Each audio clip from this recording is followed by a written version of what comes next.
A great general doesn't win because he sees more than everyone else. He wins because in the middle of the smoke and the chaos, he sees one thing, while his enemy sees everything at once and panics. Picture two commanders standing on the same battlefield. The fog is so thick neither one can see more than 10 steps ahead. The first man hears a sound on his left, so he turns left. A shadow slips past on his right, so he turns right. A scream behind him and he spins around. He reacts to every shadow, every sound, every flash of fear.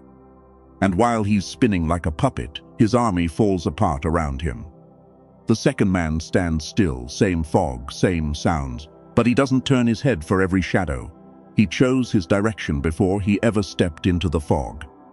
He holds that direction, and when the fog finally lifts, he's the only one left standing. This is not a story about war. This is a story about an ordinary day in your life.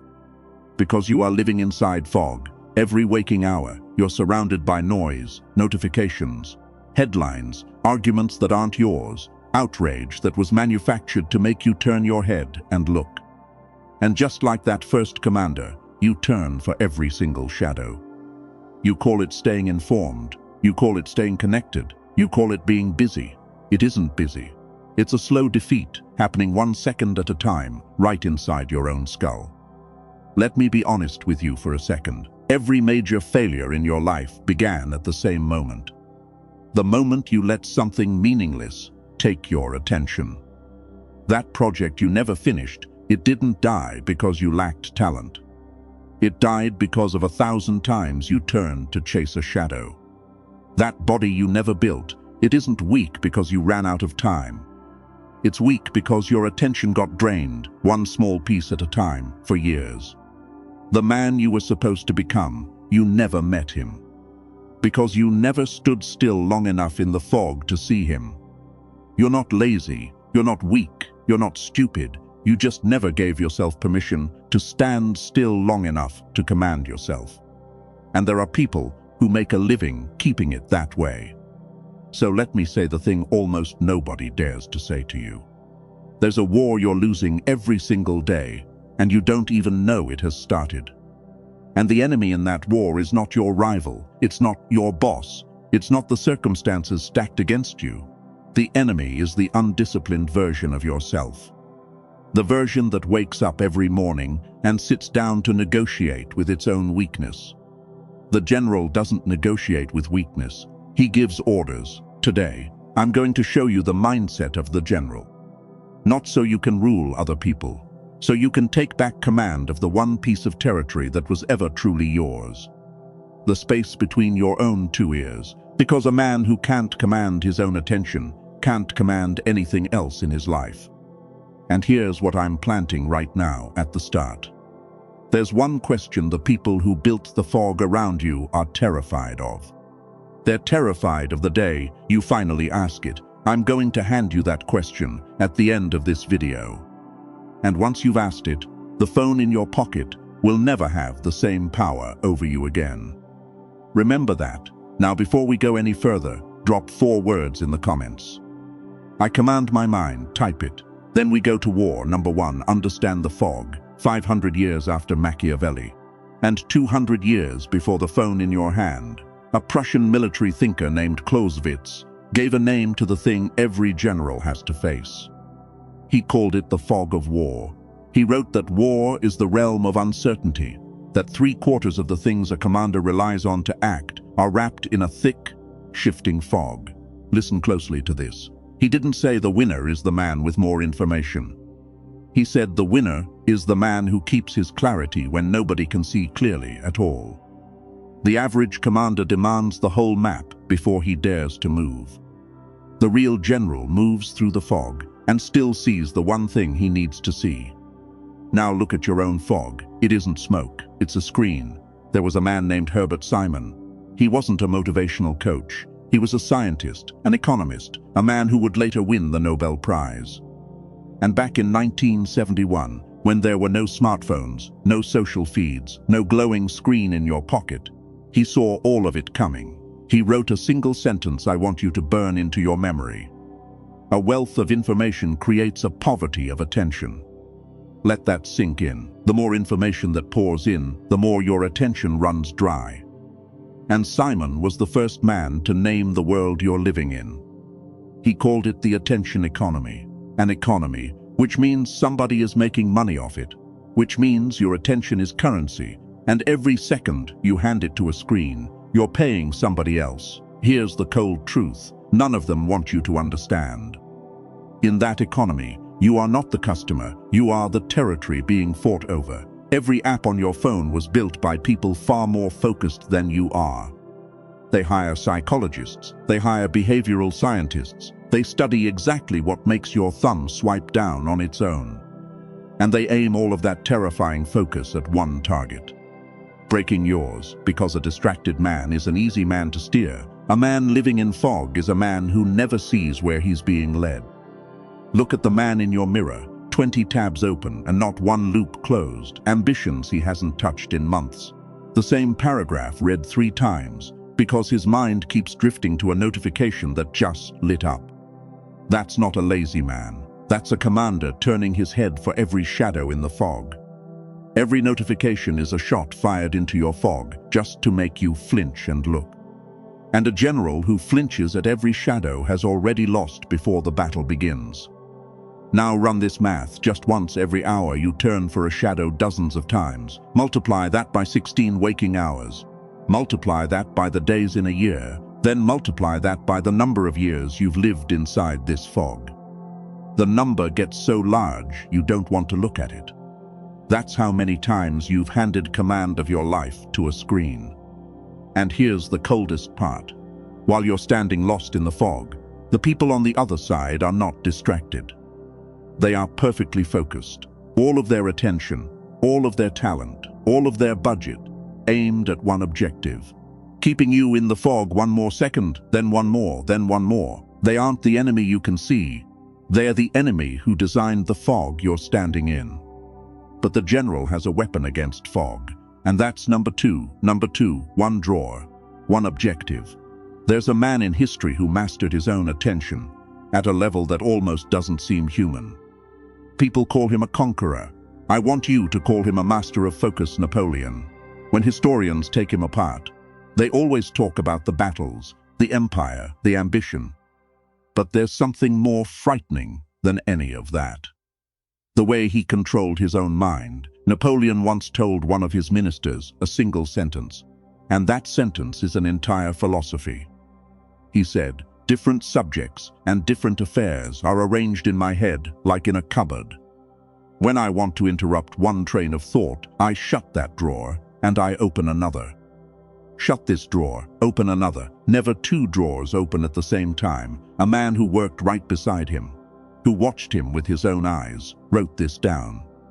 He said, what defined Napoleon was the strength and the constancy of his attention. He could work 18 hours straight, on one subject or on many. I never saw him tired. I never saw him pulled off one matter by another 18 hours. Never pulled away once. In a month people called one of his quiet ones, he still wrote 443 letters. 443, and here's what almost nobody understands. Napoleon's secret wasn't doing many things at once. His secret was the exact opposite. One drawer at a time, every other drawer shut tight. Do you know why you're exhausted by noon without getting anything real done? It isn't because the work was heavy. It's because you keep every drawer open at once. You're answering an email while you worry about last night's argument. You're eating dinner with your family while your mind is back at the office. You're trying to sleep while you replay every failure you've ever had. Your exhaustion doesn't come from the work you did. It comes from thoughts bleeding from one drawer into another, all day long, never stopping. Napoleon stopped the bleeding, and that is exactly what Clausewitz called the eye of the general. The ability to see the simple thing in the middle of chaos. The ability to fuse the whole business with himself so completely that his mind finally has the freedom it needs to command events, instead of being commanded by them. Commanded or commanding, that's the whole game, and it comes down to one thing. Can you shut the other drawers? So here's the order. not advice, an order. Tomorrow morning, the first thing you do is not reach for your phone. Tonight, you leave it in another room, charging, out of reach. In the morning, you walk to your desk. There's one thing on it, the most important thing, the one you keep avoiding. You don't open 5 tabs, you open one window, one drawer, you set a timer for 90 minutes, and you sit down. No coffee break in the middle, no quick glance at one thing, no background noise to keep you company. Just you, one problem, and 90 minutes with no way out. At minute 10, you'll feel uncomfortable. At minute 20, your hand will drift toward the phone that isn't there. Don't get up to find it, because that is the moment the battle happens, not across the whole 90 minutes. In that 1/20th minute, the minute when your brain, addicted to the cheap reward of jumping from one thing to the next, screams for another drawer. Don't open it, hold one drawer, and on the other side of those 90 minutes, for the first time in years, you'll meet the mind you actually have. Let me ask you a question, and I want an honest answer. Do you think the distraction of men today is each man's personal weakness, or is it an entire industry, built on purpose to harvest him? Drop your answer below. I read them all. Number 3, the general doesn't react, he calculates. The weak man reacts. He sees a provocation, and he fires back instantly, emotionally, without a thought, like a chess piece moved by somebody else's hand. And that is exactly what the enemy wants. That is exactly what this whole world is designed to trigger in you. Every notification, every insult, every setback, every moment of chaos around you is a test. And most men fail that test before they even realize they're being tested. The general operates differently. When the pressure hits, he doesn't flinch. He observes. He weighs it. He measures the cost of every possible response before he moves a single muscle. Machiavelli understood this down to the bone. He taught that fortune decides about half of what we do and leaves the other half to us. Think about that. Half of it is in your hands, and every time you react blindly, you hand that half over to chance. But every time you stop and calculate with cold reason, you seize that half back for yourself. The man swept away by emotion gives his fate to luck. The man who calculates picks his fate up with his own hands. And here's what you have to carve into yourself. Your emotional reaction is not strength, it's exposure. The moment you react without calculating, you've shown your weak point to every sharp mind that's watching. And there is always a sharp mind watching, in the meeting, at the negotiating table, in the relationship, in every confrontation. Every arena of life rewards the man who absorbs pressure like stone and releases his response like a surgeon's cut. Precise, deliberate, devastating. Someone throws an insult at you. The weak man fires back instantly. The general pauses, looks at the man for 1 second, then turns back to his own work, as if the insult never existed. And that lack of reaction is exactly what keeps the other man up at night.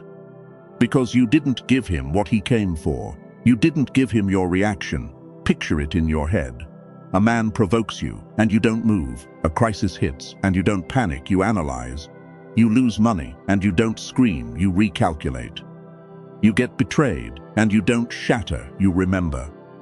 To people who are used to steering others by pressing emotional buttons, a man like that is a nightmare. Because they keep reaching for the button, and they can't find it. They push, you don't fall. They poke, you don't blow up. They wait for you to leak a weakness, and you leak nothing. They're standing in front of a wall of stone, and stone doesn't argue. Stone just stands there, cold, silent, and impossible to move. Build a wall between the trigger and your response. And inside that wall, you think, you read the terrain. You ask yourself what outcome you're engineering, not what emotion you're feeling. Emotions are data, not commands. The general reads them, processes them, and sets them aside to do what has to be done. React, and you become predictable. Calculate, and you become untouchable. But there's something even more dangerous than holding your silence in front of an enemy. And that's number 4. Number 4, build in the dark. There's a reason the most powerful men in history were rarely the loudest men in the room. Power doesn't introduce itself. Power doesn't explain itself. Power doesn't justify itself to mouths that aren't qualified to understand it. And yet most men spend the bulk of their energy doing exactly the opposite. They explain their moves, they defend their decisions, they announce their plans before they execute them. They go begging for approval from mouths that will never feed them and minds that will never match them. That's not communication. That's self-sabotage dressed up in the language of confidence. Go back to Clausewitz and his fog. But this time, look at it from the other side. The general doesn't just fight in the fog. He uses the fog. When the enemy can see your trajectory, they can calculate your destination. When they can calculate your destination, they have time to line up and block you. But when you move beneath the surface, when your preparation is private, when your ambition is known only to you, you strip the most important asset right out of your enemy's hands. Information. You become a variable they can't account for, and a variable they can't account for is a variable they can't control. There's a deeper trap, too. The moment you start performing your progress in public, posting the workout, announcing the goal, narrating every step of your transformation for an audience, you trip something in your own brain. Your brain can't fully tell the difference between the reward of real achievement and the reward of being praised. So when you collect the likes, the compliments, your brain starts to feel satisfied before the work is even done. The result is a man who talks like a winner, but moves like someone who already collected the prize. Slow, unfocused, more and more dependent on outside eyes just to keep his inner fire from going out. You've seen that man. You may have been that man. The cure is brutally simple. Stop announcing. Start executing. Disappear from the noise, not forever. Strategically, pull the curtain shut around your work. And let the silence around you grow loud, while you grow strong in the space that silence creates. Let the whole world wonder what happened to you. Then show them exactly what happened, with results they can't argue with. When you resurface after a stretch of invisible work, sharper, stronger, steadier than anyone expected, the impact on everyone who doubted you is total, and it's irreversible. You don't have to say a word. Your transformation says everything. And it says it in a language that can't be argued with, can't be downplayed, can't be made small. Go dark on the noise, go deep on the mission. The man who needs no witness to do the work is the man who will eventually build something the whole world cannot ignore. But all of it collapses without the last one. And this is the root of everything. Number 5. The general commands his own hunger. There's a kind of collapse that doesn't come from your enemies. Not from the market, not from your competition, not from the circumstances stacked against you. It comes from inside. It comes from appetite with no discipline, from desire with no direction, from the raw hunger that lives inside every man, and when it's left unchecked, it becomes the very force that tears apart everything he built. Machiavelli warned about this with the precision of a surgeon's blade. He observed that men are conquered most completely, not by outside forces, but by their own passions. And history has proven him right, with a consistency that should make every man shudder. Look at the men who had everything and lost it all. The leaders who built empires and then watched them collapse. The men who reached the summit and then destroyed themselves in broad daylight. In almost every case, the weapon that took them down was not in an enemy's hand. It was in their own, unchecked appetite for pleasure, addiction to being praised, hunger for more.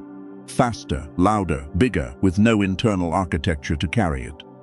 Hunger with no discipline is not ambition. It's a slow, sophisticated form of self-destruction. Wearing the mask of drive, the general understands that desire isn't the enemy. Desire is fuel, but fuel with no controlled burn doesn't power an engine. It causes an explosion. The most dangerous and effective men who ever walked this earth were not men without desire.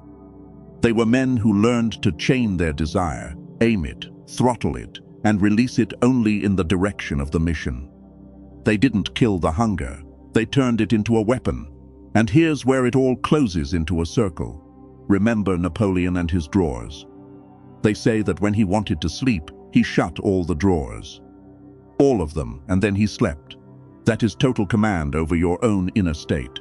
A man who can shut every drawer in his head and sleep is a man that no anxiety, no urge, no temptation can give orders to. Think about this carefully. Every craving you give into is an order you took from someone else, not from yourself. The phone says, pick me up, you pick it up. The drowsiness says, lie down, you lie down. The laziness says, do it tomorrow, you do it tomorrow. Every time, you're not the general, you're a soldier obeying a commander whose face you've never even seen. But the man who sits in front of the temptation and chooses the mission over the hunger is doing something else entirely. He's building an order inside himself. He's teaching his nervous system to obey his intentions instead of his impulses. He's putting the strategic mind above the emotional body. And once that order is set, he becomes a different kind of man. A man who can't be baited, can't be steered, can't be pulled off course. Because his hunger answers to him, not to the world. So command like a general commands his army.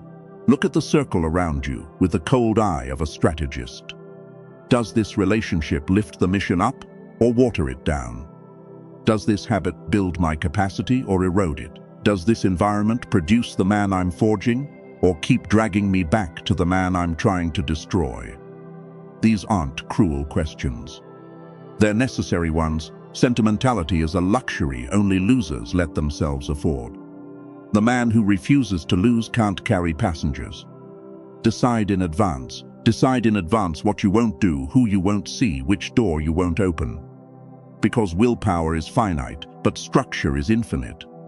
The soldier who has to make a new decision in every moment of the battle is a soldier who's already losing. The role of training is to remove the decisions, so that by the moment of action, the action is automatic. You'll lose a few people for this. They won't understand. They'll say you've changed, and they'll be right. The version of you they knew had no center. The new version has a center, and that center is not up for negotiation. And now, I'm going to hand you the question I promised you at the very start. The question the people who built the fog are most afraid of. The question is this: who profits when I live in the fog? Ask it every time your finger reaches for the phone on its own. Who profits if I swipe this time? Who profits if I never focus on my own life for longer than 3 minutes? Who gets paid for every hour I lose? And once you've asked it honestly, the fog starts to lift. Because you no longer look at that screen like a friend. You look at it as what it really is, a battlefield, and you are the territory they're fighting over. So what happens when you actually start living like a general? Most men listening to this won't. They'll feel fired up for an hour. They'll watch another video. They'll tell themselves they'll start tomorrow. And their fog will keep thickening, draining them by 1,000 small cuts nobody notices, until the man they were supposed to become is buried so deep they can't even remember his face. But a few will be different. A few will close this video, set the phone face down, open exactly one drawer, and hold their position for 90 minutes. And in those 90 minutes, for the first time in years, they'll stand still in the fog without turning for a single shadow. They'll see the one thing, and that feeling will change them, not dramatically, not overnight, but permanently, because the world can feel a man who has taken command of his own mind. People register it without knowing they're registering it. They lower their voices. When he walks in, they take him more seriously. They behave around him the way they behave around men they can't quite read. There's a stillness around him, and to people who live in reaction, that stillness reads as danger. That's the real gift Napoleon, Clausewitz, and Machiavelli were offering you. Not power over other people, command over the one piece of territory that was ever yours to begin with. The space between your own two ears. The question isn't whether you have the discipline to become dangerously focused. The question is whether you can stand the loneliness of being the only man in the room who can still see clearly through the fog. Most can't, so I'll ask you one last time. Drop it in the comments right now. I command my mind. If you've made it this far, you're no longer in the crowd turning its head for every shadow. You're one of us. Subscribe and turn on notifications, because generals don't abandon each other in the middle of a war. The next video is about what you do with this power once you have it. And that part matters more than everything you just heard. Now shut every drawer but one, set the phone face down, and hold your position.